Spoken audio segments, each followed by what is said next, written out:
प्यारे साथियों, welcome back. कैसे हैं आप सभी? उम्मीद करता हूँ बहुत अच्छे होंगे। उत्तर प्रदेश पुलिस कांस्टेबल, जिसमें 60,244 पद हैं, और एसएससी जीडी, इन दोनों परीक्षाओं को देखते हुए हम भारत का आधुनिक इतिहास और स्वतंत्रता संग्राम पढ़ रहे हैं, जिसमें आज हमारी दूसरी क्लास है। तो आज हम दूसरी क्लास अपनी स्टार्ट करेंगे। ब्रिटिश कालीन भू राजस्व व्यवस्था, यानी कि ब्रिटिश काल में जो भू राजस्व व्यवस्था थी वो किस प्रकार थी, उसको आज हम देखेंगे और इससे आगे बढ़ेंगे। तो देखिए, सबसे पहले स्थायी बंदोबस्त और जमींदारी बंदोबस्त, जो कि 1793 ईस्वी में शुरू हुआ था, जिसको लॉर्ड कॉर्नवालिस के द्वारा किया गया था। और इसमें बंगाल, बिहार, उड़ीसा, उत्तर प्रदेश, बनारस खंड, उत्तरी कर्नाटक शामिल थे। ये क्षेत्र, इसमें व्यवस्था की गई थी कि ब्रिटिश भारत का 19% भूभाग था। इसमें जो ये क्षेत्र दिए गए हैं, बंगाल, बिहार, उड़ीसा, उत्तर प्रदेश, बनारस खंड, उत्तरी कर्नाटक, इसमें ब्रिटिश भारत का 19% भूभाग था। और इसमें लॉर्ड कॉर्नवालिस ने ये किया कि भूमि अधिकृत जो क्षेत्र था, ये जमींदारों को इसने दे दिया। और इसमें प्रावधान ये दिया कि ब्रिटिश सरकार को राजस्व देने की जो जिम्मेदारी थी वो फिर जमींदार को दे दी। ठीक है। जो ब्रिटिश भारत के जो जमीन थे, जो 19% भूभाग था, वो क्या करा, जमींदार को दे दिया और जमींदार से कह दिया कि अब आप राजस्व हमें दोगे। ठीक है। जिम्मेदार यानी कि जिम्मेदार बना दिया किसको, वहाँ के किसको, जमींदार को। ठीक है। अब इसके अलावा अब देखते हैं, एक रैयतवाड़ी प्रश्न पूछा जाता है। रैयतवाड़ी व्यवस्था जो कि 1820 ईस्वी में शुरू हुई थी और टॉमस मुनरो के द्वारा शुरू की गई थी। इससे संबंधित जो क्षेत्र थे वो बम्बई, मद्रास और असम थे। इन तीनों क्षेत्र में 51% भूभाग था, जो कि ब्रिटिश भारत का था उस समय, है ना।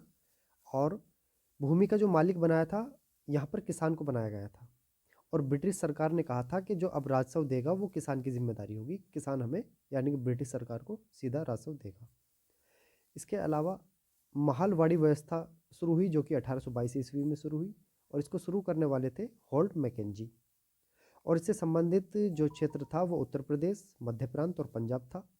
और इन क्षेत्रों से 30% भूभाग ब्रिटिश भारत का था, जिसमें भूमि पर गांव का अधिकार दे दिया गया। भूमि पर गांव का अधिकार दे दिया गया। और इसमें ब्रिटिश सरकार ने कहा कि राजस्व अब जो देगा वो गांव का मुखिया देगा। अब आगे बढ़ते हैं, आगे बढ़ के देखते हैं ब्रिटिश कालीन समितियाँ, यानी कि ब्रिटिश काल में कुछ समितियाँ बनाई गई। तो उनको समितियों को देख लेते हैं कि उनके अध्यक्ष कौन थे, उस समय भारत में वायसराय कौन था और उद्देश्य क्या था उनको, यानी कि उन समितियों को बनाने का। देखिए, एक इनाम आयोग बना था, जो कि 1852 ईस्वी में बना था, और इनाम आयोग के अध्यक्ष थे इनाम। और उस समय भारत में जो वायसराय थे वो लॉर्ड डलहौजी थे। और इस आयोग, लॉर्ड डलहौजी के द्वारा जो आयोग बनाया गया था, इनाम आयोग, उसको बनाने का उद्देश्य था कि भूस्वामियों की जो संपत्ति थी या उपाधियाँ थी उनकी जांच करना। इसके अलावा फिर एक और आयोग बना था, जिसको चार्ल्स वुड डिस्पैच के नाम से जाना गया, जो कि 1854 ईस्वी में बना था। और इसके अध्यक्ष थे सर चार्ल्स वुड। उस समय वायसराय थे भारत के अंदर लॉर्ड डलहौजी। और इसका उद्देश्य था भारत की भावी शिक्षा की रूपरेखा तैयार करना, यानी कि भारत में शिक्षा को और जोर देना। ठीक है। जो कि अच्छा एक कदम रहा लॉर्ड डलहौजी के द्वारा। इसके बाद फिर स्ट्रेची आयोग बना, जो कि 1878 में ईस्वी में बना था। तो इसके जो अध्यक्ष थे वो रिचर्ड स्ट्रेची थे, और उस समय भारत में वायसराय थे लॉर्ड लिटन। और इसका जो उद्देश्य था बनाने का, अकाल पीड़ितों की सहायता हेतु, जो अकाल पड़ जाता है, सूखा पड़ जाता है, उस समय उसके जो भी पीड़ित थे उनकी सहायता के लिए ये आयोग बना था। हंटर आयोग, जो कि बहुत ही ज़्यादा इम्पोर्टेंट है, काफ़ी परीक्षा में पूछा गया है। अगर कहते हैं कि हंटर आयोग कब बना था, तो 1882 ईस्वी में बना था। और इसके जो अध्यक्ष थे वो विलियम हंटर थे, और उस समय वायसराय थे लॉर्ड रिपन। हंटर आयोग बना था शिक्षा की प्रगति के पुनरावलोकन हेतु, यानी कि शिक्षा की जो देखरेख के लिए ये हंटर आयोग की स्थापना की गई थी। ठीक है। इसके अलावा अब आगे बढ़ते हैं।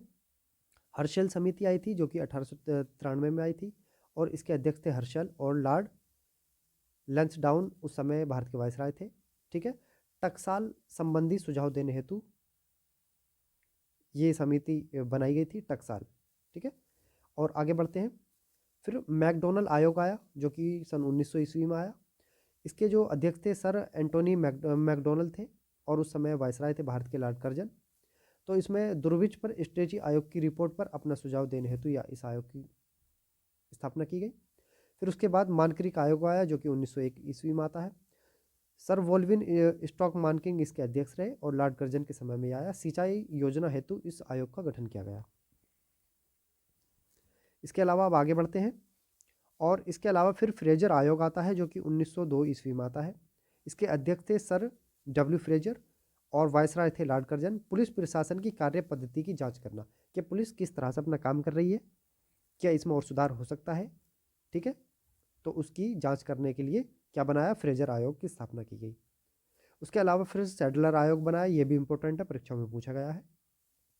इसके अध्यक्ष थे माइकल सैडलर और इसमें उस समय भारत में वायसराय थे लॉर्ड चैम्सफोर्ड, ठीक है, लॉर्ड चैम्सफोर्ड। कलकत्ता विश्वविद्यालय की कार्यप्रणाली के लिए इसको बनाया गया था, इसकी जांच कराने के लिए, ठीक है, इसकी देखरेख के लिए। इसके अलावा फिर 1917 ईस्वी, ठीक है, 1917 ईस्वी में आया था क्या, सैडलर आयोग, ठीक है, उनके दोषों की जांच करने के लिए गठित की गई थी कौन सी, सैडलर आयोग कमेटी। फिर बटलर समिति आती है, ये भी इंपॉर्टेंट है, 1927 में आती है। हरकोट बटलर इसके अध्यक्ष थे और लॉर्ड इरविन के समय में ये आई थी, ठीक है। इसका उद्देश्य था इस समिति के बनने का कि ब्रिटिश परम सत्ता और देशी राज्यों को अच्छे संबंध स्थापित करने से संबंधित, ठीक है। जो उस समय यानी कि ब्रिटिश भारत था और कुछ देशी रियासत थी, उनके बीच में आपसी संबंध को सुधार करने के लिए बटलर समिति की स्थापना की गई थी और स्थापना की थी लॉर्ड इरविन के द्वारा। इसके अध्यक्ष बनाए गए थे हरकोट बटलर, ठीक है। इसके अलावा फिर आगे देख लिए धन निष्कासन का सिद्धांत है, जो कि एक कांस्टेबल की परीक्षा से इतना ज़्यादा वो नहीं है, लेकिन इसमें एक सबसे इंपॉर्टेंट चीज़ आपको याद करने की है कि Dadabhai Naoroji, grand old man of India, इनको कहा जाता है दादा भाई नौरोजी को, ठीक है। ये काफ़ी परीक्षाओं में पूछा भी गया है, तो इसको आप याद रखेंगे, ठीक है। आगे बढ़ते हैं, फिर अब देख लेते हैं 1857 का विद्रोह, ठीक है, क्योंकि हम जो पढ़ रहे हैं वो आधुनिक भारत का इतिहास और स्वतंत्रता संग्राम पढ़ रहे हैं, ठीक है। तो 1857 से स्वतंत्रता संग्राम हमारा शुरू होता है। तो 29 मार्च 1857 को 34वीं नेटिव इन्फेंट्री बैरकपुर, पश्चिम बंगाल, जिला परगना के मंगल पांडे ने अपनी सार्जेंट मेजर बाग की हत्या कर दी और मेजर सार्जेंट ह्यूसन को गोली मार दी। कब से स्टार्ट हुई थी, 29 मई 1857 से, ठीक है, पश्चिम बंगाल, जिला परगना के, ठीक है, मंगल पांडे के द्वारा, ठीक। इसके अलावा मंगल पांडे को 8 अप्रैल 1857 को फांसी दी गई।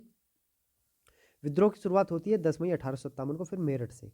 मैन 1857 का विद्रोह अगर आता है तो 1857 का विद्रोह मेरठ से स्टार्ट होना बताया जाता है, ठीक है। विद्रोह की शुरुआत कहाँ से होती है, मेरठ से होती है। लेकिन चिंगारी कहाँ से भड़कती है, चिंगारी भड़कती है पश्चिम बंगाल के जिला परगना से, ये भी आप याद रखेंगे, मंगल पांडे के द्वारा इनको फांसी हो जाती है और फिर विद्रोह स्टार्ट हो जाता है मेरठ से। 1857 के सैनिक विद्रोह के समय भारत का जो गवर्नर जनरल थे वो लॉर्ड कैनिंग थे, ये भी परीक्षाओं में पूछा जाता है, इंपॉर्टेंट है, आप याद रखेंगे, ठीक है। इसके अलावा 1857 के सैनिक विद्रोह के समय मुगल अगर शासक की बात कर ली जाए तो बहादुर शाह द्वितीय थे, जिनको जफर भी कहा जाता है, ठीक है, अन्य नाम जफर, बहादुर शाह द्वितीय या बहादुर शाह जफर थे उस समय, ठीक है। इसके अलावा फिर आगे बढ़ते हैं, 1857 की क्रांति के प्रमुख केंद्र की हम बात कर लेते हैं कि भारत के अंदर कहाँ कहाँ पर विद्रोह हुए, उनके नेता कौन थे और उनका दमन कब हुआ था और किसने करा था, ठीक है। चलिए, जैसे अगर हम दिल्ली की बात करते हैं तो दिल्ली में जो विद्रोह किया था वो बहादुर शाह द्वितीय यानी कि बख्त खां के द्वारा किया गया था और इसकी तिथि थी 11 मई 1857, ठीक है। विद्रोह का जो दमन करा था वो निकलसन हडसन ने किया था और इसकी तिथि 20 सितंबर 1857। तिथि आपसे पूछी नहीं जाएगी कि दमन तिथि क्या थी, बस आपसे केवल इतना पूछा जा सकता है कि दिल्ली में 1857 की क्रांति जो करी थी उसके नेता कौन थे, तो उसके नेता थे बहादुर शाह द्वितीय यानी कि बख्त खां, ठीक है। इसके अलावा लखनऊ की बात कर ले तो बेगम हजरत महल थी और ब्रिजिस कादिर थे और इनके जो दमन करा था वो क्या था, कोलिन कैंपबेल के द्वारा, ठीक। सिर्फ इतना ही इसमें याद करेंगे, इतना ही इंपॉर्टेंट है आपके लिए, ठीक। झांसी की मैं बात कर लेता हूँ तो रानी लक्ष्मीबाई के द्वारा विद्रोह किया गया था और जनरल ह्यूरोज के द्वारा इसका दमन किया गया था। कानपुर में नाना साहब थे और कोलिन कैंपबेल के द्वारा दमन किया गया था। जगदीशपुर कुंवर सिंह थे और major William Taylor and Vincent Eyre के द्वारा दमन किया गया था। कहाँ, जगदीशपुर। इनके जगदीशपुर में विद्रोह नेता कौन थे, विद्रोह करने वाले थे कुंवर सिंह, ठीक है। इसके अलावा फिर आगे बढ़ते हैं, आगे बढ़ के देखते हैं फैजाबाद की हम बात कर लेते हैं। मौलवी अहमदुल्ला थे दमन कर मतलब जिन्होंने विद्रोह किया था, नेता विद्रोह, और कैंपबेल के द्वारा क्या गया था, विद्रोह का दमन किया गया था। बरेली से खान बहादुर खान थे, खान बहादुर खां और कैंपबेल के द्वारा इस विद्रोह का दमन किया गया था। इलाहाबाद, जो कि वर्तमान में प्रयागराज के नाम से जाना जाता है, वहाँ के जो विद्रोही नेता थे वो लियाकत अली थे और कर्नल नील के द्वारा इस विद्रोह का दमन किया गया था। फतेहपुर से अजीमुल्ला थे और जनरल रेनार्ड के द्वारा इसका दमन किया गया था। और उस समय 1857 के विद्रोह के समय कुछ पुस्तकें प्रकाशित हुई। उन पुस्तकों को देख लेते हैं फेमस और उनके लेखक। जैसे पुस्तक है the Indian war of independence, जो कि 1857 में आई, और इसके जो लेखक थे वी.डी. सावरकर थे। The great rebellion Ashok Mehta के द्वारा लिखी गई। Sepoy mutiny and the revolt of 1857 RC. Majumdar के द्वारा लिखी गई। ये तीनों पुस्तक इंपॉर्टेंट है, इनको भी आप याद रखेंगे। ठीक है, आगे बढ़ते हैं। उसके बाद अब हम देख लेते हैं सामाजिक एवं धार्मिक सुधार आंदोलन के बारे में। कुछ सुधार आंदोलन हुए उनके बारे में जान लेते हैं, उससे संबंधित व्यक्ति हैं उनके बारे में जान लेते हैं। जैसे राजा राम मोहन राय एवं ब्रह्म समाज के बारे में। ठीक है, परिचय। राजा राम मोहन राय 22 मई 1772 से 27 सितंबर 1833 तक ये रहे। यानी कि जन्म की बात करते हैं राजा राम मोहन राय की, तो 22 मई 1772 को इनका जन्म होता है और 27 सितंबर 1833 में इनका देहांत हो जाता है। जन्म स्थान की मैं बात करता हूँ तो राधानगर, हुगली, पश्चिम बंगाल में इनका जन्म होता है। अगर उपाधि की मैं बात करता हूँ तो बहुत सारी उपाधि इनको मिली। जैसे राजा की उपाधि मुगल बादशाह अकबर द्वितीय के द्वारा दी गई राजा की उपाधि, राजा राम मोहन राय, जो आप देख पा रहे हो राजा। ठीक है, और युगदूत सुभाष चंद्र बोस के द्वारा दी गई। संवैधानिक आंदोलन के जनक सुरेंद्रनाथ बनर्जी द्वारा दी गई। भारतीय नवजागरण के अग्रदूत, जनक, आधुनिक भारत के पिता, भारतीय राष्ट्रवाद के जनक, नवप्रभात का तारा, अतीत एवं भविष्य के मध्य सेतु, भारतीय जागृति के जनक, नए भारत का मसीहा, प्रथम आधुनिक पुरुष एवं युग पुरुष आदि का सम्मान प्राप्त हुआ इन्हीं को। किसको? राजा राममोहन राय को। ठीक है, इसके अलावा थोड़ा और आगे बढ़ते हैं। जैसे प्रकाशित समाचार पत्र पत्रिकाओं के बारे में जान लेते हैं। संवाद कौमुदी, जो कि बांग्ला भाषा में थी। ठीक है, मिरातुल अखबार था, जो कि अंग्रेजी और फारसी भाषा में था, 1822 ईस्वी में ये। ठीक है, और ब्राह्मणिकल मैगजीन। ठीक है, इसके अलावा प्रमुख पुस्तकें रचनाएं हम देख लेते हैं। जैसे तुफातुल मुवाहिदीन, ठीक है, अकेशरवादियों का उपहार 1809 ईस्वी में फारसी भाषा में प्रकाशित होता है। प्रेजेंट ऑफ जीसस, जीसस का उपदेश प्रवचन था इसमें लिखा हुआ, तो 1820 में ये प्रकाशित होता है। स्थापित संस्थान के बारे में जान लेते हैं। जैसे कि वेदांत सोसाइटी की जो स्थापना 1816 ईस्वी में कलकत्ता में होती है। आत्मीय सभा की स्थापना 1814-15 में कलकत्ता में होती है, और हिंदू कॉलेज की 1817 ईस्वी में कलकत्ता में होती है स्थापना। डेविड हेयर की अग्रणी भूमिका, वेदांत कॉलेज 1825 ईस्वी में कलकत्ता में, और ब्रह्म समाज की स्थापना जो होती है 1828 ईस्वी में कलकत्ता में होती है। ठीक है, याद रखेंगे, इंपॉर्टेंट पॉइंट है। इसके बाद फिर हम स्वामी दयानंद सरस्वती एवं आर्य समाज के बारे में बात कर लेते हैं। आर्य समाज से संबंधित कौन है? स्वामी दयानंद सरस्वती है। जबकि ब्रह्म समाज से संबंधित कौन है? राजा राम मोहन राय है, याद रखेंगे। ठीक है, इनके जन्म की मैं बात कर लेता हूँ तो 12 फरवरी 1824 को जन्म होता है स्वामी दयानंद सरस्वती का। जन्म स्थल की अगर मैं बात करता हूँ तो टंकारा, गुजरात। बचपन का नाम मूलशंकर था। स्थापित संस्था आर्य समाज की इन्होंने स्थापना की 1875 ईस्वी में बम्बई में। परीक्षाओं में पूछा जाता है, याद रखेंगे। इन्होंने नारा दिया, वेदों की ओर लौटो, भारतवासियों के लिए है। स्वराज्य शब्द का प्रथम प्रयोग किया। परीक्षा में पूछा जाता है स्वराज्य शब्द का प्रथम बार प्रयोग किसने किया? तो स्वामी दयानंद सरस्वती के द्वारा किया गया। वेदों की ओर लौटो ये नारा किसने दिया? स्वामी दयानंद सरस्वती ने दिया। भारत भारतीयों के लिए है ये नारा किसने दिया? स्वामी दयानंद सरस्वती ने दिया। ठीक है, और इसके अलावा इनको उपाधि भारत का मार्टिन लूथर इनको उपाधि मिली। ठीक है, सुधारात्मक इन्होंने कार्य किया, वेदों का पुनरुत्थान किया, वैदिक धर्म की पुनर्स्थापना की, और सामाजिक धार्मिक कुरीतियों का प्रबल विरोध इन्होंने किया। ठीक है, आंदोलन भी इन्होंने किया, जैसे शुद्धि आंदोलन, पुनः हिंदू धर्म में प्रवेश, गोरक्षा आंदोलन भी किया। दांडी स्वामी पूर्णानंद ने ही मूल शंकर का नाम स्वामी दयानंद सरस्वती रखा। स्वामी दयानंद सरस्वती का जो बचपन का नाम था वो मूल शंकर था, और दांडी स्वामी पूर्णानंद थे, उन्होंने मूल शंकर का नाम बदलकर क्या रख दिया? स्वामी दयानंद सरस्वती रख दिया। ठीक है, इसके अलावा कुछ प्रसिद्ध पुस्तकें रचनाएं थी, जैसे सत्यार्थ प्रकाश थी जो कि संस्कृत में प्रकाशित हुई 1874 ईस्वी में हुई। ठीक है, पाखंड खंडन 1866 ईस्वी में होती है। अद्वैत मत का खंडन 1873 ईस्वी में होती है। इसके अलावा और आगे देख लेते हैं, सत्यार्थ प्रकाश को आर्य समाज का बाइबिल कहा जाता है। किसको? सत्यार्थ प्रकाश को आर्य समाज का बाइबिल कहा जाता है। सत्यार्थ प्रकाश में स्वामी जी ने लिखा है कि बुरे से बुरा देसी राज्य अच्छे से अच्छा विदेशी राज्य से बेहतर है। यानी कि बुरे से बुरा देसी राज्य यानी कि अपना अच्छे से अच्छा किसी पराये से बेहतर है, ये हम ऐसे समझ सकते हैं। स्वामी दयानंद पहले व्यक्ति थे जिन्होंने हिंदी को राष्ट्रभाषा स्वीकार किया। हिंदी को यानी कि हिंदी भाषा को राष्ट्रभाषा स्वीकार किया। स्वराज शब्द का प्रयोग भी किया इन्होंने। ठीक है, स्वराज शब्द का प्रयोग सबसे पहले किसने किया? दयानंद सरस्वती ने, स्वराज शब्द का। और हिंदी को राष्ट्रभाषा स्वीकार भी किसने किया? दयानंद सरस्वती ने किया सबसे पहले। अब इसके बाद हम स्वामी विवेकानंद एवं रामकृष्ण मिशन के बारे में जान लेते हैं। यानी कि रामकृष्ण मिशन का संबंध किससे है? स्वामी विवेकानंद से है। अब इनके जन्म की बात कर ले तो 12 जनवरी 1863 को इनका जन्म होता है, कोलकाता में होता है। बचपन का नाम नरेंद्र नाथ दत्त था और पिता विश्वनाथ दत्त थे। माता का नाम था भुवनेश्वरी देवी। गुरु थे रामकृष्ण परमहंस। ठीक है, और संस्थापित संस्था रामकृष्ण मिशन जो कि 1897 ईस्वी में बेल्लूर में यानी कि कलकत्ता में इन्होंने रामकृष्ण मिशन की स्थापना की। ठीक है, अब आगे बढ़ते हैं। आगे बढ़कर हम कुछ महत्वपूर्ण संगठन के बारे में जानेंगे कि उनके संस्थापक कौन है, कब उनकी किस वर्ष उनकी स्थापना हुई और कहाँ पर हुई। जैसे हिंदू सामाजिक धार्मिक आंदोलन एवं संगठन। एशियाटिक सोसाइटी काफ़ी इंपॉर्टेंट ये प्रश्न है। इसकी स्थापना जो होती है वो 1784 में होती है और विलियम जॉन्स के द्वारा होती है, कलकत्ता में होती है। कलकत्ता यानी कि पश्चिम बंगाल में। युवा बंगाल आंदोलन संगठन है, ये बना 1826 में। हेनरी लुई विवियन डोरोजियो के द्वारा इसको बनाया गया कोलकाता बंगाल में। ठीक है, ब्रह्म समाज की स्थापना राजा राममोहन राय ने की, जो कि हम पहले पढ़ चुके हैं, कलकत्ता पश्चिम बंगाल में 1828 ईस्वी में। ठीक है, तत्वबोधिनी सभा की जो स्थापना होती है वो 1839 में होती है। देवेंद्र नाथ टैगोर के द्वारा होती है, कलकत्ता पश्चिम बंगाल में होती है।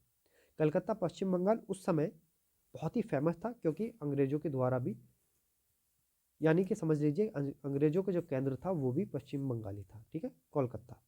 तो वहीं से ही ज़्यादा आंदोलन हुए, ज़्यादा संगठन बने, संस्थाएं बनी वहीं से। ठीक है, इसके अलावा जो मोस्ट है जैसे प्रार्थना समाज है। प्रार्थना समाज की जो अगर मैं बात करता हूँ कि स्थापना की, ठीक है, इनके संस्थापक थे आत्माराम पांडुरंग और एमजी रनाडे। बम्बई में हुई थी 1867 ईस्वी में। ठीक है, जैसे परमहंस मंडली है, गोपाल हरि देशमुख के द्वारा बम्बई में हुई 1840 में। रहनुमाई मार्गदर्शन सभा दादा भाई नौरोजी के द्वारा बम्बई में 1851 में। आर्य समाज स्वामी दयानंद सरस्वती के द्वारा बम्बई में 1875 ईस्वी में। थियोसॉफिकल सोसाइटी 1875 ईस्वी में मैडम HP वलावस्की और इसके अलावा कर्नल HM अलकाट थे, न्यूयॉर्क में हुई थी। थियोसॉफिकल सोसाइटी की स्थापना कहाँ हुई थी? न्यूयॉर्क में हुई थी। ठीक है, और इसके अलावा इंडियन नेशनल सोशल कांग्रेस की अगर होती है स्थापना तो कहाँ हुई थी? महादेव गोविंद रनडे के द्वारा बम्बई में हुई थी 1887 ईस्वी में। जो मोस्ट हैं हम उनको जान लेते हैं। ठीक है, बहुत सारी हैं लेकिन जो मोस्ट हैं ज़्यादा, जो परीक्षाओं में बहुत बार पूछी गई हैं। अगर मैं देव समाज की बात करता हूँ तो शिव नारायण अग्निहोत्री के द्वारा लाहौर में की गई थी 1887 में, वर्तमान पाकिस्तान। ठीक है, रामकृष्ण मिशन स्वामी विवेकानंद द्वारा बेल्लूर में हुई थी 1897 ईस्वी में। सर्वेंट्स ऑफ इंडियन सोसाइटी 1905 में गोपाल कृष्ण गोखले के द्वारा बम्बई में। पूना सेवा सदन 1909 में श्रीमती रमाबाई रणडे के द्वारा पूना में। सोशल सर्विस लीग 1911 में NM जोशी के द्वारा बम्बई में। हिंदू महासभा मदन मोहन मालवीय के द्वारा हरिद्वार में होती है 1915 ईस्वी में। वीमेंस इंडियन एसोसिएशन 1917 में लेडी सदाशिव अय्यर के द्वारा मद्रास में होती है। और शिव भारती 1921 में रविंद्रनाथ टैगोर के द्वारा कोलकाता में इसकी स्थापना होती है। ठीक, इसके अलावा अब निम्न जातीय आंदोलन और संगठन के बारे में हम जान लेते हैं। जैसे सत्यबोधिक समाज की जो संगठन था, आंदोलन था, संगठन, वो 1873 ईस्वी में ज्योतिबा फूले के द्वारा महाराष्ट्र स्थान है। ठीक है, इसके अलावा हम थोड़ा और बढ़ेंगे आगे, जो मैन है उसके बारे में जान लेते हैं। जैसे बहुजन समाज है 1910 में, मुकुंदराव पाटिल के द्वारा सतारा महाराष्ट्र में। ठीक है, और डिस्प्लेस्ड क्लास मिशन सोसाइटी 1906 में, वी.आर. शिंदे के द्वारा बम्बई में। ठीक है, इसके बाद जस्टिस पार्टी है 1915-16 में बनी, C.N. मुदय्यर, ठीक है, और T.M. नायर एवं P. त्यागराज चेट्टी के द्वारा मद्रास में। ठीक, इसके अलावा फिर आगे बढ़ते हैं। हरिजन सेवक संघ बना 1932 में, महात्मा गांधी के द्वारा पूना में बनाया गया। ठीक है, ये इंपॉर्टेंट है, इनको आप याद रखेंगे। ठीक, क्योंकि कुछ आंदोलन ऐसे होते हैं, कुछ संगठन जो बहुत फेमस होते हैं, और कुछ इसलिए फेमस होते हैं कि कुछ फेमस व्यक्तियों के द्वारा उनको बनाया जाता है। ठीक है, तो इम्पोर्टेंट हम पढ़ रहे हैं। मुस्लिम सामाजिक धार्मिक आंदोलन के बारे में जान लेते हैं। जैसे दारुल उलूम अथवा देवबंद आंदोलन 1866 ईस्वी में बनता है, स्थान है देवबंद। इसके संस्थापक की हम बात कर लेते हो कासिम ननोतवी एवं राशिद अहमद गंगोही के द्वारा। ठीक है, चलिए अलीगढ़ आंदोलन 1875 में सर सैयद अहमद खां के द्वारा अलीगढ़ में। अहमदिया आंदोलन 1889-90 में मियाँ मिर्जा गुलाम अहमद फरीदकोट में। ठीक है, चलिए आगे बढ़ते हैं। इसके अलावा महत्वपूर्ण सामाजिक सुधार जो हुए भारत के अंदर उनके बारे में जान लेते हैं। ठीक, कुछ अधिनियम आए, और उस समय गवर्नर जनरल कौन थे भारत में, और उसमें विषय क्या क्या जोड़े गए उनके बारे में। जैसे शिशुवध प्रतिबंध अधिनियम आया 1795 से 1804 तक, ये रहा। लॉर्ड वेलेजली के द्वारा इसको लाया गया, और इसमें विषय था शिशुओं को मारने पर इन्होंने रोक लगा दी, यानी कि छोटे बच्चों को मारने पर। इसके अलावा सती प्रथा पर प्रतिबंध अधिकार अधिनियम आता है, लॉर्ड विलियम बेंटिंग। ठीक है, लॉर्ड विलियम बेंटिंग के द्वारा सती प्रथा का अंत, ये प्रश्न पूछा जाता है। ठीक है, सती प्रथा पर प्रतिबंध राजा राममोहन राय के प्रयास से इन्होंने किया, Lord William Bentinck. Raja Rammohan Roy का भी नाम आता है, तो 1829 आप याद रखेंगे। बाल विवाह निषेध अधिनियम आता है 1829 में, लॉर्ड विलियम बेंटिंग के द्वारा। इसमें कहा गया 18 वर्ष से कम आयु के लड़कों के विवाह पर प्रतिबंध है। ठीक है, हिंदू महिला संपत्ति अधिनियम आता है, लॉर्ड ऑकलैंड के द्वारा, ये इसको लाया जाता है 1837 ईस्वी में। हिंदू महिलाओं को संपत्ति का अधिकार दिया गया। इसके अलावा लॉर्ड एलनब्रो के द्वारा एक और अधिनियम लाया जाता है, जो था दास प्रथा प्रतिबंध अधिनियम, 1843 ईस्वी में आता है, और इसमें दास प्रथा पर पूर्णतः प्रतिबंध लगा दिया जाता है। लॉर्ड कैनिंग के द्वारा हिंदू विधवा पुनर्विवाह अधिनियम आता है, जिसमें कहा गया कि विधवा विवाह को वैध ठहराया गया। ईश्वर चंद्र विद्यासागर का प्रयास इसमें था, और लॉर्ड कैनिंग के सहायता से इन्होंने किया। ठीक है, 1856 ईस्वी में विधवा विवाह, यानी कि कुछ ऐसी महिलाएं जिनके पति खत्म हो जाते थे, तो वो विधवा हो जाती और उनका दोबारा विवाह कराना, इसको वैध ठहराया गया, क्योंकि पहले विधवा महिलाओं का दूसरा विवाह नहीं होता था इससे पहले।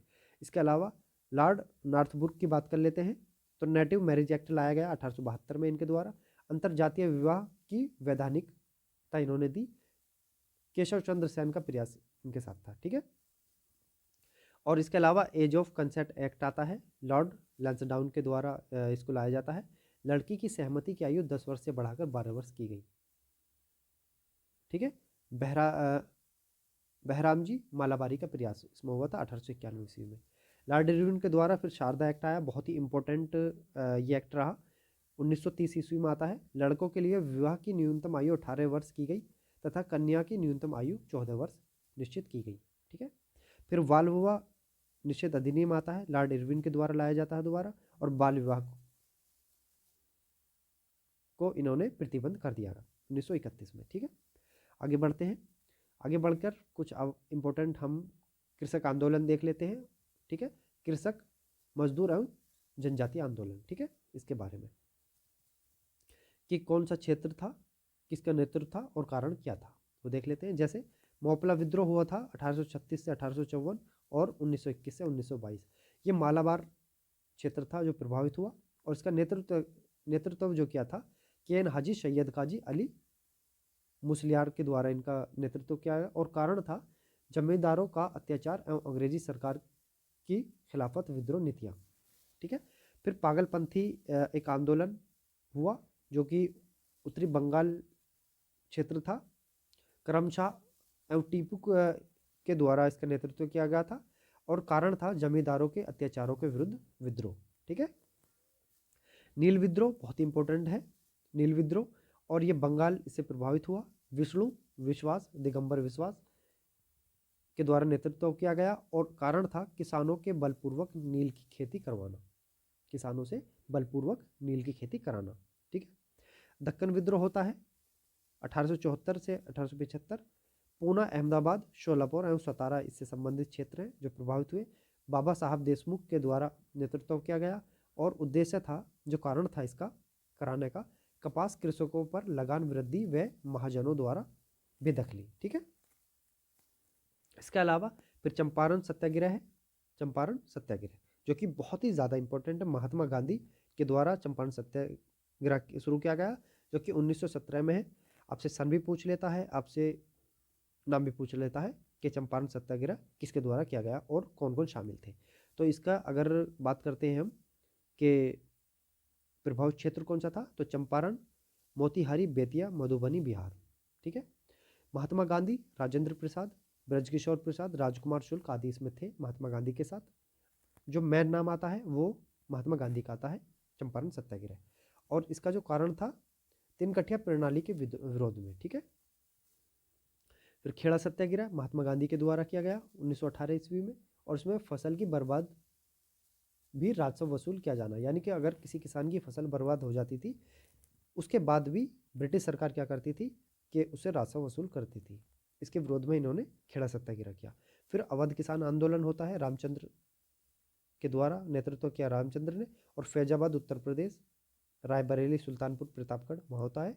अवैध लगान वसूली और भू बेदखली नियम लागू, ठीक है, इसके संबंध में, इसके कारण से। ठीक है, एक आंदोलन होता है मदारी पासी के द्वारा नेतृत्व किया जाता है लगान में वृद्धि के विरोध में। ठीक है, फिर वल्लभ भाई पटेल इंपॉर्टेंट है, बारदोली सत्याग्रह 1928 में होता है, बहुत ज़्यादा इंपॉर्टेंट है, बहुत इंपॉर्टेंट। ठीक है, सूरत के बारदोली तालुका से संबंध रखते हैं और लगान में वृद्धि के विरोध में इन्होंने ये आंदोलन किया। ठीक है, फिर तेभाग आंदोलन, आप इसको देख लेना। ठीक है, अब इसके अलावा कुछ एक नोट लिखा हुआ, इसको देख लेते हैं। भारत की स्वतंत्रता के पश्चात भूदान आंदोलन का नेतृत्व विनोबा भावे ने किया था।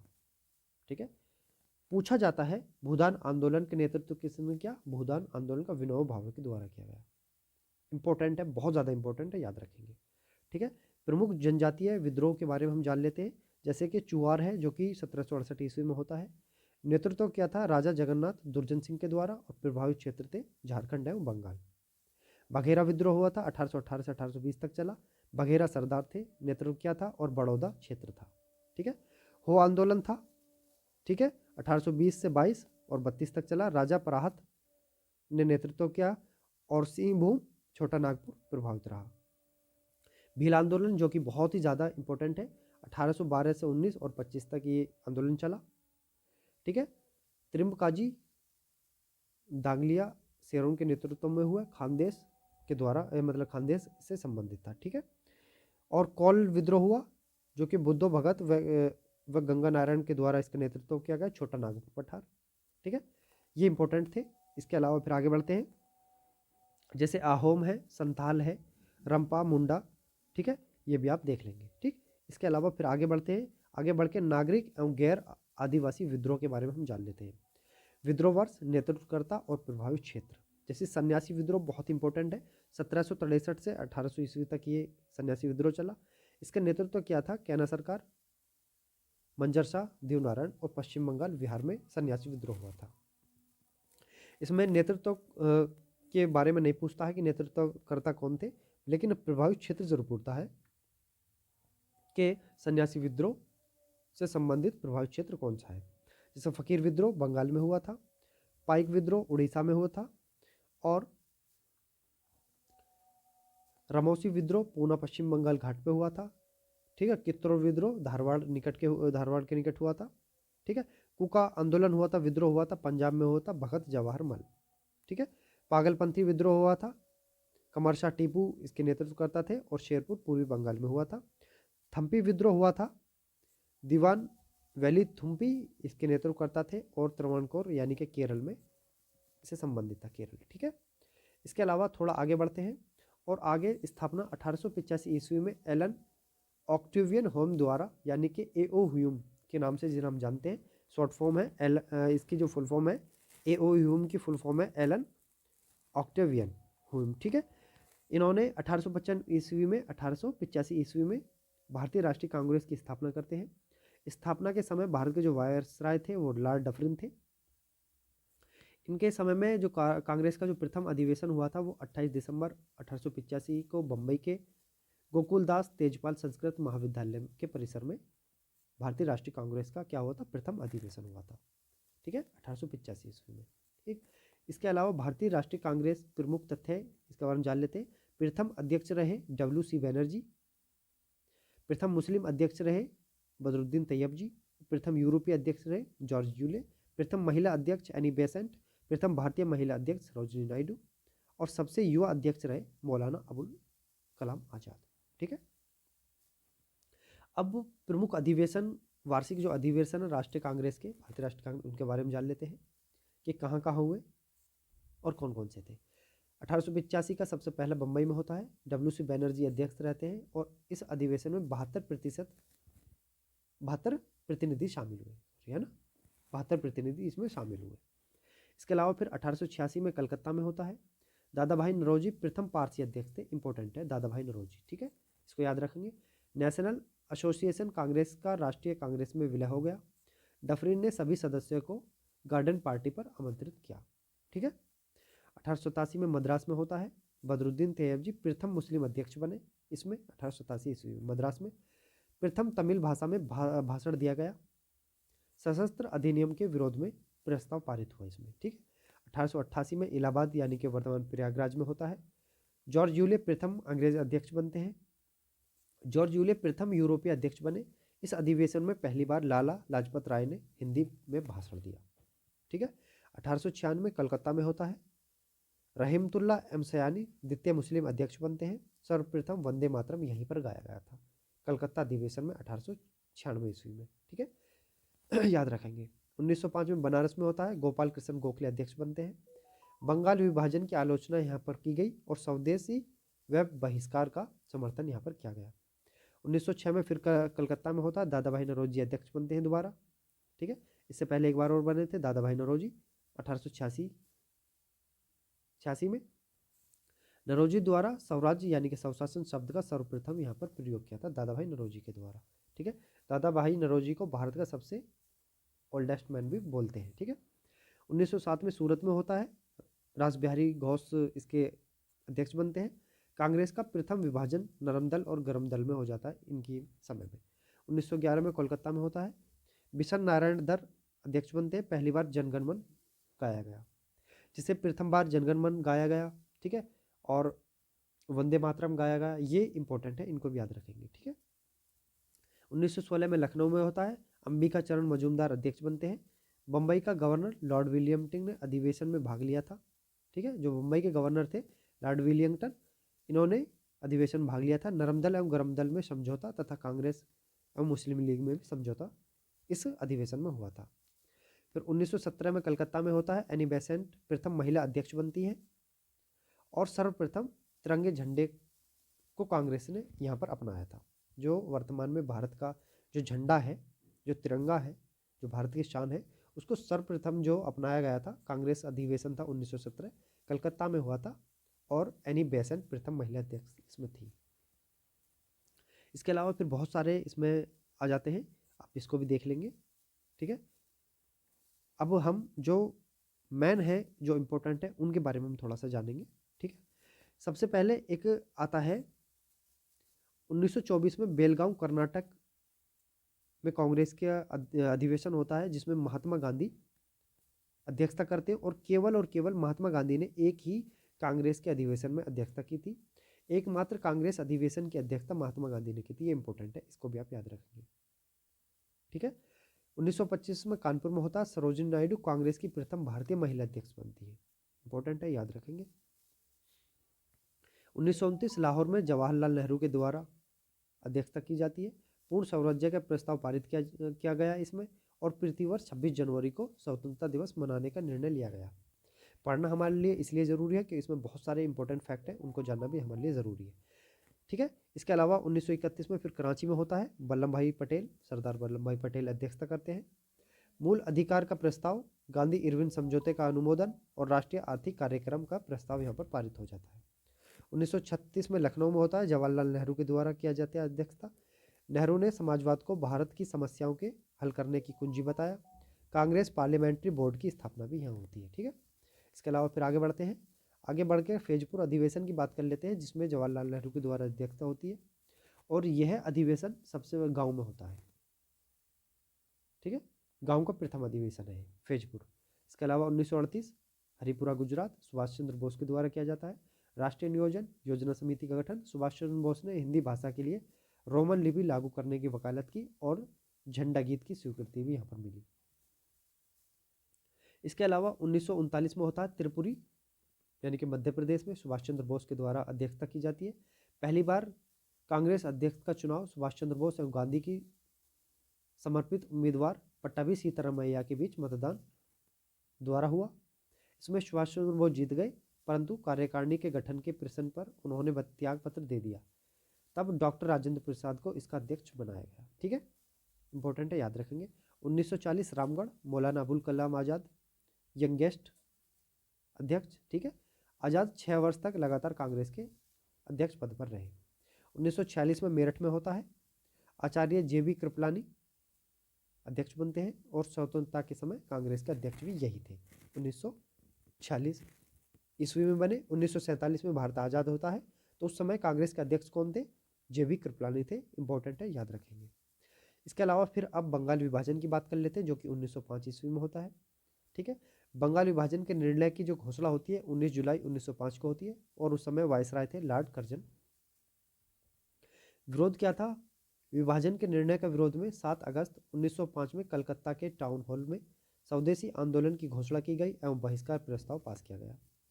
स्वदेशी आंदोलन का जो विचार है सर्वप्रथम कृष्ण कुमार मित्र ने अपने पत्र संजीवनी में दिया था, याद रखेंगे। बंगाल विभाजन प्रभावी होता है 16 अक्टूबर 1905 को। इस दिन पूरे बंगाल में शोक दिवस के रूप में मनाया गया। 16 अक्टूबर, ठीक है, बंगाल में क्या शोक दिवस के रूप में मनाया गया। आगे बढ़ते हैं। गोपाल कृष्ण गोखले महात्मा गांधी के राजनीतिक गुरु थे। कौन थे? गोपाल कृष्ण गोखले। इन्होंने 1905 में सर्वेंट ऑफ इंडिया सोसाइटी की स्थापना की और 1911 में वायसराय लॉर्ड हार्डिंग द्वितीय ने इंग्लैंड के सम्राट जॉर्ज पंचम एवं महारानी मैरी के आगमन पर दिल्ली में भव्य दरबार का क्या किया था? आयोजन किया था। किसने? लॉर्ड हार्डिंग ने। ठीक है, भव्य दरबार लगाया था। किसके आने के? उसमें सम्राट, इंग्लैंड के जो सम्राट थे जॉर्ज पंचम और महारानी थी मैरी। ठीक है, उनके आने की खुशी में भव्य दरबार लगा था। कहाँ लगा था? दिल्ली में। इसके अलावा जिसमें बंगाल विभाजन को रद्द कर दिया गया, ठीक है, तथा कलकत्ता के स्थान पर दिल्ली को भारत की राजधानी बनाने की घोषणा की गई 1911 में। ठीक है, 12 में दिल्ली भारत की राजधानी बन गई। ठीक है, याद रखेंगे। 69वां संविधान संशोधन है, कॉन्स्टिट्यूशन अमेंडमेंट एक्ट। ये कब हुआ और इसमें क्या है, ये आप मुझे कमेंट बॉक्स में बताएंगे। ठीक है, आगे बढ़ते हैं। आगे बढ़कर एक चीज़ और देख लेते हैं, थोड़ा सा जान लेते हैं। मुस्लिम लीग का गठन, जो कि 1906 ईस्वी में होता है। ठीक है, इसका मुस्लिम लीग का जो मुख्यालय था लखनऊ में बनाया गया था। ठीक है, और मुस्लिम लीग का जो पहला अध्यक्ष चुना गया था आगा खां को चुना गया था। दिसंबर 1906 में ढाका के नवाब सलीमुल्लाह खान के निमंत्रण पर ढाका में अखिल भारतीय मुस्लिम शैक्षणिक सम्मेलन संपन्न हुआ। ठीक है, सम्मेलन में सलीमुल्लाह ने अखिल भारतीय मुस्लिम लीग के गठन का प्रस्ताव पेश किया था। ठीक है, याद रखेंगे। कांग्रेस विभाजन का अगर हम बात कर लेते हैं तो सूरत विभाजन 1907 के दौरान होता है। कारण रहा स्वदेशी आंदोलन को चलाने के तौर तरीकों को लेकर। सूरत अधिवेशन की अध्यक्षता की थी रास बिहारी बोस के द्वारा की गई थी और परिणाम कांग्रेस नरम दल और गरम दल में विभाजित हो गई। ठीक है, अब इसके अलावा थोड़ा सा और जान लेते हैं और थोड़ा सा हम क्या जानेंगे, वो ये जानेंगे कि बाल गंगाधर तिलक के बारे में जान लेते हैं। इन्होंने उपाधि धारण की लोकमान्य भारत के बेताज बादशाह। अगर प्रश्न आपसे पूछे जाए कि लोकमान्य उपाधि किसको दी गई, तो बाल गंगाधर तिलक को। भारत के बेताज बादशाह कौन थे? बाल गंगाधर तिलक थे। प्रकाशित समाचार पत्र थे मराठा केसरी, 1881 ईस्वी में प्रकाशित हुए। ठीक है, उत्सव की शुरुआत इन्होंने 1893 ईस्वी में गणपति उत्सव व 1895 में शिवाजी उत्सव की शुरुआत की। इन्होंने कहा महाराष्ट्र से संबंधित है, ठीक है, बाल गंगाधर तिलक के द्वारा। इंडियन अनरेस्ट के लेखक वैलेंटाइन्स रोल ने इन्हें भारतीय अशांति का जनक कहा। भारतीय अशांति का जनक किसने कहा था? इंडियन अनरेस्ट के लेखक ने, जो कि वैलेंटाइन्स रोल, ठीक है। 1908 ईस्वी में केसरी में प्रकाशित तथ्यों के आधार पर राजद्रोह का मुकदमा चलाकर इन्हें 6 वर्ष की सजा देकर मांडले जेल यानी कि बर्मा इन्हें भेज दिया गया था। इसके अलावा मांडले जेल में इन्होंने गीता रहस्य नामक पुस्तक लिखी और तिलक ने कांग्रेस पर प्रार्थना, याचना और विरोध की राजनीति का आरोप भी लगाया था, ठीक है। इसके अलावा भारत में क्रांतिकारी आंदोलन का प्रथम चरण के बारे में हम जान लेते हैं। वीडी सावरकर द्वारा 1899 ईस्वी में स्थापित मित्र मेला ही 1904 ईस्वी में एक गुप्त सभा अभिनव भारत में परिवर्तन हो गई। पी मित्रा ने बंगाल में अनुशीलन समिति की स्थापना की। 30 अप्रैल 1908 को खुदीराम बोस और प्रफुल्ल चाकी ने मुजफ्फरपुर के न्यायाधीश किंग्सफोर्ड की गाड़ी पर बम फेंका, परंतु किंग्सफोर्ड बच गया। प्रफुल्ल चाकी ने आत्महत्या कर ली एवं खुदीराम बोस को गिरफ्तार कर लिया गया और 1908 में मात्र 15 वर्ष की आयु में फांसी दे दी गई, ठीक है। 23 दिसंबर 1912 को दिल्ली में वायसराय लॉर्ड हार्डिंग द्वितीय के काफिले पर बम फेंका गया। इस घटना में रास बिहारी बोस और सचिन सन्याल की मुख्य भूमिका इसमें रही, ठीक है। इसके अलावा विदेशों में क्रांतिकारी आंदोलन चले, उनके बारे में थोड़ा सा जान लेते हैं। जैसे श्यामजी कृष्ण वर्मा ने 1905 ईस्वी में लंदन में भारत स्वशासन समिति इंडिया होम रूल सोसाइटी की स्थापना की। प्रश्न पूछा जाता है, बहुत ही ज़्यादा इंपॉर्टेंट है, ठीक। इंडियन होम रूल सोसाइटी की स्थापना किसने की? श्यामजी कृष्ण वर्मा के द्वारा 1905 ईस्वी में लंदन में की, ठीक है, यानी कि स्वशासन समिति। मैडम भिकाजी कामा ने 1907 ईस्वी में स्टुटगार्ट यानी कि जर्मनी में अंतर्राष्ट्रीय समाजवादी कांग्रेस के सम्मेलन में भारत का राष्ट्रीय तिरंगा हरा, पीला व लाल रंगा ध्वज फहराया। इन्हें भारतीय क्रांति की माता भी कहा जाता है। किसको? मैडम भिकाजी कामा को। 1 नवंबर 1913 को लाला हरदयाल ने सैन फ्रांसिस्को में गदर पार्टी की स्थापना की। किसने? लाला हरदयाल नहीं, कहाँ पर? सैन फ्रांसिस्को में गदर पार्टी की स्थापना करते हैं और सोहन सिंह भाखना इस पार्टी के अध्यक्ष बने, ठीक है। इसके अलावा कुछ महत्वपूर्ण घटनाएं हैं, उनके बारे में जान लेते हैं। जैसे कामागाटामारू प्रकरण था 1914 ईस्वी। मार्ले मिंटो सुधार आता है 1909 ईस्वी में। दिल्ली दरबार लगाया जाता है 1911 में, सम्राट और महारानी के आने की खुशी में, ठीक है, 1911 में, जहाँ पर दिल्ली को राजधानी बनाने की घोषणा की गई और 1912 में दिल्ली राजधानी बन जाती है। प्रथम विश्व युद्ध जो होता है 1914 से 1918 तक चलता है। होम रूल लीग आंदोलन 1916 ईस्वी में। लखनऊ समझौता होता है 1916 ईस्वी में और मॉन्टेग्यू घोषणा होती है 1917 ईस्वी में। मॉन्टेग्यू चैम्सफोर्ड सुधार अधिनियम आता है 1919 ईस्वी में आता है, ठीक है। लखनऊ समझौता की हम बात कर लेते हैं। 1916 ईस्वी में अंबिका चरण मजूमदार की अध्यक्षता में भारतीय राष्ट्रीय कांग्रेस का वार्षिक अधिवेशन लखनऊ में हुआ। लखनऊ अधिवेशन में बाल गंगाधर तिलक एवं एनी बेसेंट के प्रयासों से नरम दल एवं गरम दल पुनः मिलन हो गया, ठीक है। इसी अधिवेशन में कांग्रेस एवं मुस्लिम लीग के बीच समझौता हुआ, जिसे लखनऊ समझौता का नाम भी दिया गया, ठीक है। महात्मा गांधी के बारे में थोड़ा सा जान लेते हैं, ठीक है। महात्मा गांधी के बारे में अक्सर आपने नोटों पर महात्मा गांधी जी की फोटो देखी होगी। भारत के हर एक नोट में महात्मा गांधी जी की फोटो मिलेगी और भारत का पिता भी किसको कहा जाता है? महात्मा गांधी को। महात्मा गांधी का जन्म 2 अक्टूबर 1969 को गुजरात के पोरबंदर में होता है। इनके पिता का नाम करमचंद गांधी और माता का नाम पुतलीबाई था। इनके जो पिता थे पोरबंदर, वांकानेर और राजकोट के दीवान थे। 1883 ईस्वी में 13 वर्ष की आयु में गांधी जी का विवाह कस्तूरबा गांधी के साथ हो जाता है। गांधी जी ने 1889 से 91 तक इंग्लैंड में कानून की पढ़ाई करी और गांधी जी ने 1893 ईस्वी में गुजराती व्यापारी दादा अब्दुल्ला का मुकदमा लड़ने के लिए दक्षिण अफ्रीका डर बन गए, ठीक है। इसके अलावा और थोड़ा जान लेते हैं। गांधी जी अफ्रीका में लगभग 21 वर्ष तक रहे। वे 9 जनवरी 1915 को दक्षिण अफ्रीका से भारत लौटे। गोपाल कृष्ण गोखले क्या थे? गोपाल कृष्ण गोखले क्या थे? गांधी जी के राजनीतिक गुरु थे। गांधी जी ने 1917 ईस्वी में अहमदाबाद में साबरमती नदी के तट पर साबरमती आश्रम की स्थापना की। The story of my experiment with truth Gandhi ji की द्वारा लिखी गई आत्मकथा है। ठीक है। और महात्मा गांधी द्वारा प्रकाशित पुस्तकें पत्रिका हिंदू स्वराज, यंग इंडिया, नवजीवन, हरिजन और इंडियन ओपिनियन। 30 जनवरी 1948 को नाथुराम गोडसे ने गांधी जी की हत्या कर दी। ठीक है। इसके अलावा गांधी जी दक्षिण अफ्रीका में रहे, उनके बारे में थोड़ा जान लेते हैं। नटाला इंडियन कांग्रेस की स्थापना 1894 में होती है। ठीक है। फिनिक्स आश्रम की स्थापना 1904 में होती है और इंडियन ओपिनियन पत्र का प्रकाशन 1903 में होता है। टॉलस्टॉय फर्म जोहान्सबर्ग में स्थापना होती है 1910 ईस्वी में। ठीक है। भारत में गांधी जी के 3 प्रारंभिक कार्य के बारे में हम जान लेते हैं। जैसे 1917 ईस्वी में चंपारण सत्याग्रह शुरू किया गया, प्रथम सविनय अवज्ञा आंदोलन था। ठीक है। चलिए, फिर उसका चंपारण नाम दिया गया। 1918 ईस्वी में खेड़ा सत्याग्रह किया था, प्रथम असहयोग आंदोलन था। 1918 ईस्वी में अहमदाबाद में मिल हड़ताल हुई, प्रथम भूख हड़ताल। ठीक है। चलिए, 1917 ईस्वी में राजकुमार शुक्ल के आग्रह पर गांधी जी चंपारण गए। गांधी जी ने यहाँ पर नील की खेती की 3 कठिया पद्धति के विरोध सत्याग्रह आंदोलन चलाया। ठीक है। अब आगे जलियांवाला बाग हत्याकांड आता है। अब यहाँ तक आज इस वीडियो में रखेंगे। अगले वीडियो में हम जलियांवाला बाग हत्याकांड से अपना शुरू करेंगे कि कैसे जनरल डायर ने हमारे भारत के लोगों पर गोलियां बरसाई, उसके बारे में जानेंगे। कब हुआ, कहाँ हुआ, कैसे हुआ। ठीक है। और बहुत सारी चीज़ें इसी तरह से, और इसके जो नोट्स हैं आपको हमारे व्हाट्सएप ग्रुप में मिलेंगे, और व्हाट्सएप ग्रुप का लिंक आपको इस वीडियो के डिस्क्रिप्शन में मिलेगा। ठीक है। वहाँ से आप इसको ले सकते हैं, या अगर वहाँ से भी आप किसी वजह से अगर आप व्हाट्सएप ग्रुप में ऐड नहीं होते हैं तो ये मेरा व्हाट्सएप नंबर है 7520 82 84 87, यानी कि 7520828487। इस पर आप व्हाट्सएप मैसेज कर सकते हैं और ऐड होने के लिए आप रिक्वेस्ट डाल सकते हैं। ठीक है। चलिए, मिलते हैं अगली वीडियो में। अच्छे से तैयारी करें। धन्यवाद।